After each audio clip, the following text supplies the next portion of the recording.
História para Shabbat, para Shat Hayesará, direto da Shiva de Petrópolis. Uma vez o José de Lublin, no meio da reza de Shabbat, estava muito sorridente.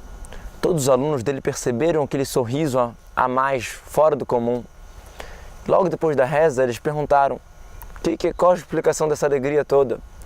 O José de Lublin falou: eu estava vendo lá nos céus, lá em cima, os anjos estavam falando comigo o seguinte: tudo bem que quando você pede uma coisa, decreta, a gente tem que cumprir, que você é um grande tzadik, um grande justo.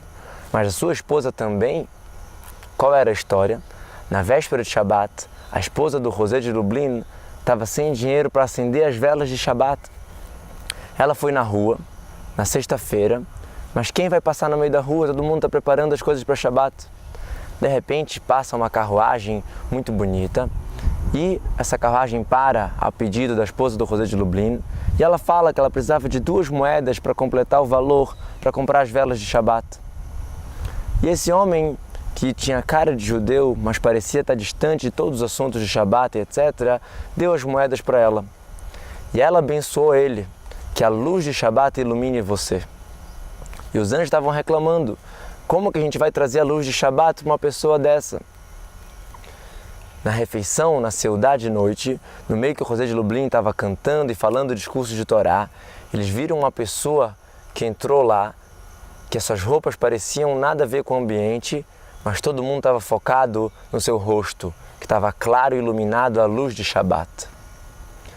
Na nossa paraxá a gente aprende que Eliezer vai procurar uma esposa para Yitzhak, filho do seu dono Avraham.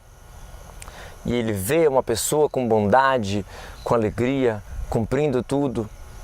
Rivka é comparada como Shoshaná ben Achochim, como uma rosa entre os espinhos. Ela cresceu num meio onde não tinha nenhuma educação boa, tinha pessoas muito ruins, mas ela estava sempre iluminada.